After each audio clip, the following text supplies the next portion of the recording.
Transforming the B2B buying experience. That's our public panel today.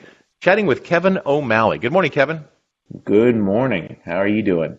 I'm doing really well. I know you had a great facilitator on our panel. Tell us about David Cottrell. Yeah, David Cottrell, he was our guest facilitator this last panel. He's one of our top contributors on the panel, and we wanted to give him the opportunity to facilitate the last theme, given his previous contributions around sales effectiveness. That's great. Now, I know theme number 4 was tracking seller effectiveness. What did you set out to find on this topic?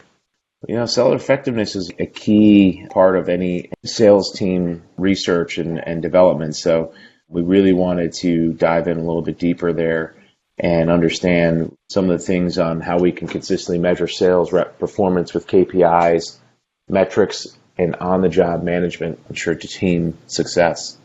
So who were some of the panelists that participated?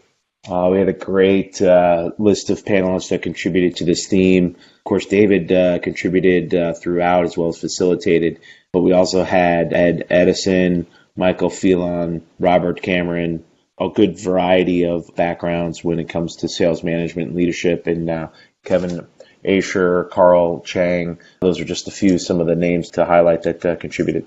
Now, in your executive summary, you determined measuring sales reps, well, it's complicated, right? Yeah, exactly. Yeah, it is very complicated, and that's really why it's such a great topic to discuss, because it's not going to be solved completely on this panel, but what it does is sort of opens up and brings some light to some of the key areas to think about when you're thinking about sales effectiveness. So we really wanted to look at some key areas around KPIs, metrics, and then certainly on the job management to ensure the team's success. Now, in key point number 1, you share that velocity matters. Explain what that means. So the point number 1 is that in terms of measuring effectiveness, you've got to look at both input and output metrics.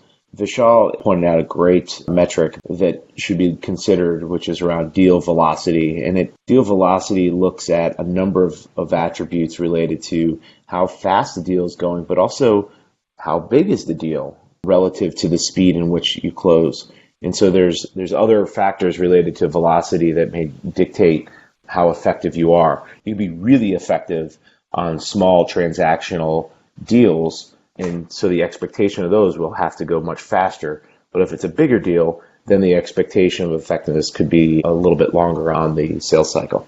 And then he also mentioned, I guess, there were 4 really key things to be tracking. These are pretty good fundamental ones for measuring inputs, and this is really the effectiveness of effort, the number of calls or how much effort your team is putting into reaching the prospects, how many meetings are scheduled. These are all feeding into your funnel, top of the funnel, opportunities created off of those meetings. The ultimate goal, the ultimate metric is deals closed. Amen, so those are 4 good Sing ones. It. That's right. If you're not measuring anything, measure these. Okay. Now, the great thing is that technology can help us measure a lot of these things, but that in and of itself can be a little bit challenging. Talk us through the benefits of some of these things. Yeah. So, there's certainly the metrics are important, but also leveraging technology to do that is also important. You've got great technology out there. Obviously, you got CRM platforms that offer robust reporting and analytics capabilities. But, you can also go outside and add advanced functionality with Insight Squared or Tableau and some of these other applications. But leveraging technology to measure your effectiveness can give you further insights into what's working, what's not. So, Joanne had certainly brought out some of the key applications to consider, the foundational platform for you to bring in data about your sales process. But also, I really liked your contribution around this idea of a dashboard where you look at forecasting ROI, where you manage your risks and measure investments. So you're sort of seeing where you are, where you should be, and try to avoid some of the pitfalls along the way to manage any shortcomings of your sales goals. Now, the dashboard looks like a great idea, but when you have some sales that are really complex, how much more challenging does it get to try and measure? Yeah, there's really no one way to do it. And sort of the summary of part number 3 is that sales effectiveness is really a factor of your makeup of your business.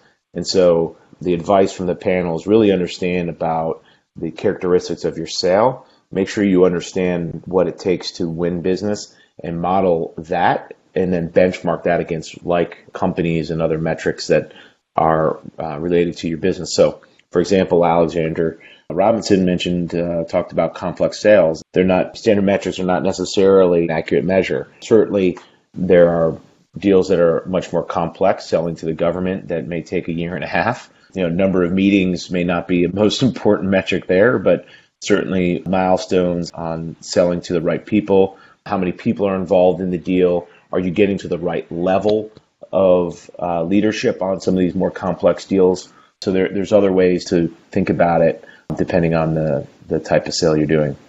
And then Michael had a great comment as well, right? Absolutely. I would say his is more your traditional B2B selling model. Think about net new prospects and customer meetings is the best way to gauge selling. It's a great early indicator if prospects are taking meetings based on what your value prop is. If you're a startup or existing company that's trying to sell a new product into the market, a great indicator of interest is your take rate, your conversion rate from those conversations to meetings. So it's definitely a great metric to look at and to learn from. So Kevin, you were talking about all the different kinds of metrics that you could measure, and now you've got these great tools that can measure them all simultaneously, but was there one metric that really stood out to you that was most important? Well, it's a small sample of the panel, but certainly you can see here where opportunities generated is one way to measure seller effectiveness. Now, the key thing here, though, is to think about how you're measuring consistently how an opportunity is generated. And so what my advice and the panel's conversation is around making sure that you're consistently being able to do that across your sales team, which is having a clear understanding of what those qualifying metrics are to ensure that you're consistently measuring the number of opportunities generated. Well, Kevin, a lot of well-known names on your illustrious panel, but who really stood out for you guys? Oh, we had some great contributors this time around, and right on point. David Cottrell, we invited him to be the guest facilitator because he really was outspoken around this topic in earlier conversations. Rightfully so. He contributed quite a bit to this conversation, which helped spur other conversations with other panelists. So great shout out to David Cottrell. Michael Phelan, he continues to bring a lot of insights and real world application of his advice. So keep it on, Michael. We appreciate your contributions and helping bring further insight into the group. And Paulo, of course, he really stepped up in this panel. I think we've really hit a sweet spot for him, but he really brought a lot of insight also into this conversation around the metrics and really what you should be thinking about when thinking about seller effectiveness. Well done. Well, Kevin, thanks a lot for walking us through this great panel. And David Cottrell, thank you for being such a wonderful facilitator of all the wonderful people. And we will talk again. Great. Thank you.